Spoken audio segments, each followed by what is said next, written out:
Hello, I'm Kelly, and today I have Aimee Bobruk with us. She is joining us from Denmark, and Aimee is a facilitator with us at Galileo, who's joining us again for a nano degree. So we are really excited to share about this nano degree coming up this November. So in a few weeks from now, Aimee will be presenting a nano degree called Be an Artist.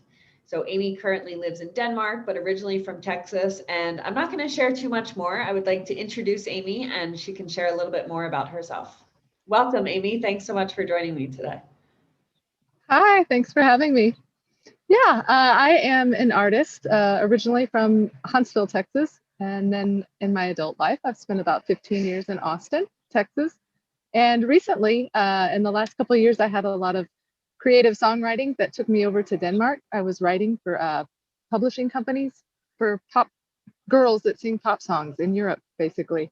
And I kind of fell in love with the new country and have moved over to Denmark. So my journey as an artist has been fun because it's taken me around the world. I started first off on a violin and then choir for about 10 years. And then I studied theater at an acting conservatory in North Carolina. And after that, I went back to music and I started writing songs and recording. In the midst of that, I've met lots of creative people. I've worked with lots of visual artists, filmmakers, recording artists, and I can just truly say that being an artist is my passion. It's a lovely way to live. It's a lovely way to look at life, and it calls for a lot of passion, a lot of structure, a lot of self-endurance, and a lot of self-exploration, asking questions. Who am I? Why am I making these choices? When I'm dancing, why do I choose these moves? Why do I choose this costume? What story? Ultimately, what story am I telling? What do I want to get across to someone? And how do I get it across in my own way? So those are the questions I love exploring. And those are some of the questions we're going to be looking at in this nano degree called Be an Artist.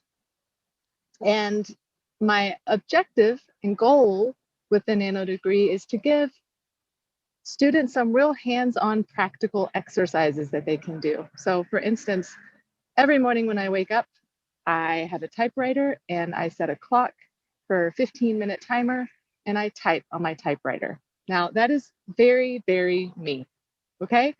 But in that 15 minutes, I just let everything out of my brain. All the negative voices, all the dreams I had the night before, all the worries, these are the things I wanna do. And I burst it out on the page. And then throughout the day, I'm able to structure the things that I need to create a little more easily. So it's a tool. So this nano degree, I'm hoping to give some tools, and I can get some more into those if you want. So.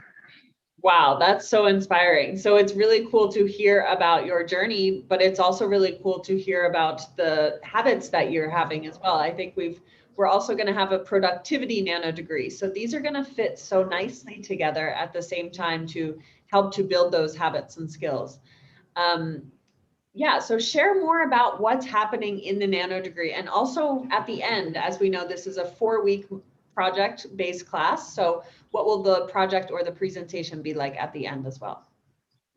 Yeah, so each week we're going to meet. I want students to have their craft materials around them, meaning if you're a visual artist, I want you to have your paints or your markers or crowns or drawing pencils around you. If you're a musician, you have your instrument around you. If you're a filmmaker, you have your camera ready, maybe your camera app open on your computer. And we're going to talk about one theme for about 10 minutes. And then we're going to go into breakout groups for the rest of that time and come back and share what we've worked on. And the main tool that I'm using for each class is a creative card deck. So one of the main things that I believe separates beginner artists from more advanced artists is the ability to work with limitations. So each week I'm going to give you a set of limitations, some random limitations, and you're going to have to make something with a partner.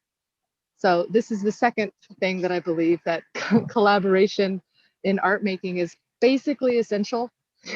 I mean, unless you're just doing everything yourself, you're alone in a bubble, which is kind of hard to be as an artist. Then you're going to have the opportunity to explore your boundaries with collaboration. So meaning, oh man, somebody did that to something I did. Oh no, I feel uncomfortable. How do I handle that energy and how do I move the piece of work forward? So some of the topics I have for the 3 weeks before the presentations are creating a writing habit. So we'll be doing like a co-real-time poem, which means as you write, someone else is editing your line. The most weird feeling to see the screen change. You think it should go in some direction, but someone takes it somewhere else. And by the end, you're like, wow, this is wacky. This is interesting. This is something I would have never done alone. And it's an eye-opening experience. The second week, we're going to practice saying yes to things that feel uncomfortable, also tied into collaboration. So identifying an area in your own life where you feel resistance and then intentionally saying yes to it. So as an artist, this has come up many times for me where I've been asked to do something and I either feel like it's out of my ballpark, like it's too much for me, or maybe I don't know how to do it. And I say yes, just because I know that by saying yes, even though I don't have all the answers right away, it's going to take me on a journey and I'm going to learn so much more and it's going to make me better as a person and an artist. And we're going to talk a little bit about mentorship and portfolio creating and seeking advice from a personal mentor so that in the real world, when you present work, sometimes it meets some critiques that are hard to take because art making is very personal. But when you're presenting something to the world, you have to negotiate that boundary between how you make it fit in. So, and another way, if you choose to be an artist as a career, there are going to be many instances where you work with someone else's deadline and someone else's limitation, and you have to create something for them, right? A public library might want a mural, but they want it to be on a certain topic. They want it to fit in a certain budget, and it has to be complete by a certain date, and there's no changing that, right? You may get to make some creative choices in it, but they're going to hand you a set of limitations. So that goes back to the overall theme of the ultimate goal being not just creating something when you feel inspired. I mean, inspiration is great. That's awesome. But, but in a structural working manner, I believe that true artists can create within a set of limitations to a deadline on demand. So the Beatles just didn't sit around and be like, oh, I feel like this song is great. No, they entered the studio every single day. They wrote a song, they finished it, they recorded it.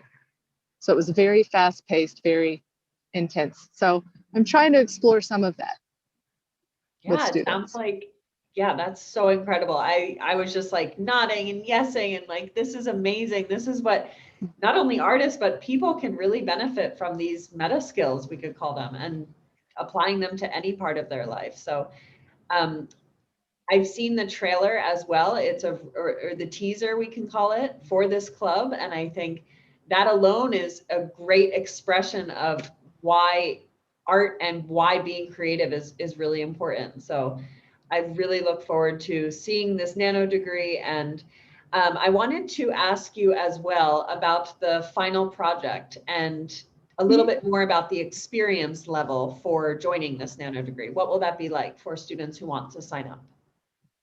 Well, I think the most important aspect is that if you're joining the nano degree, that you've started your creative process, meaning maybe you find yourself drawing quite frequently, or one of your most favorite things to do is dance, or you just can't wait to get back to your guitar practice. So basically having a passion for something creative is what you can bring. So in the nano degree, I'm not going to be teaching you how to play the guitar or how to dance. That's your own study and a technical journey.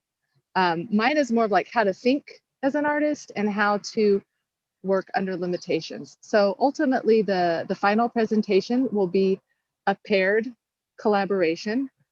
Unfortunately, of my choosing, that's part of the limitation. I will pair two students together they will have to make an appointment outside of the nano degree to finish their project, but it'll be a 2-minute co-collaboration, meaning if a dancer meets a musician, they're going to use one of the tools we use in the class, the creative card deck, every week, which is a prompt-based thing. So you'll get a prompt, you'll have a partner from a different genre than you, and you'll have to create something together and present it. So that is the ultimate presentation, and using the tools that we've learned over the previous 3 weeks. And Wow. hopefully those tools you're implementing in your practice each week, so that for 3 weeks, it's kind of an intensive art practice class. You could say that. Practicing my art intensely for 3 weeks and assessing the growth in it.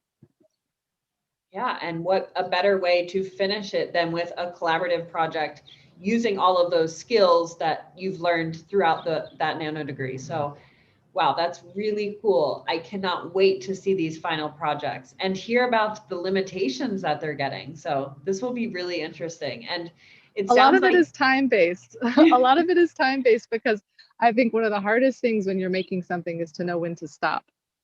And sometimes it's not just up to you. It can't just go on for weeks and weeks and weeks and years and years and years. So I hope by the end of this class that students have a better relationship with time, that they don't look at it as a scary thing, but that they look at it as something that just simply shapes their work.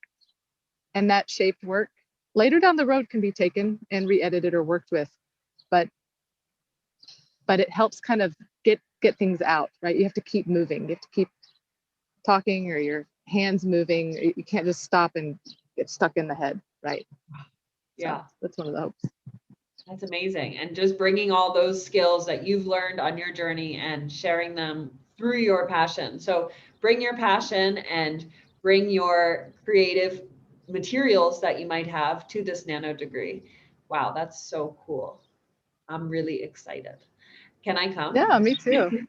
Yeah, you could come. Okay, cool. Participate. You'll get a partner and a time limit. And oh, some prompts. good. Yeah, that will be awesome. I'll definitely be there. And I was also going to mention about time. This is interesting to teach them about time right after daylight saving. So what a better way to begin. Oh, awesome. Yep.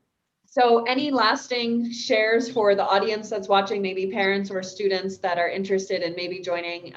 What lasting words do you have about this nano degree? I just think come with an open mind. I think that's the most important thing. I know that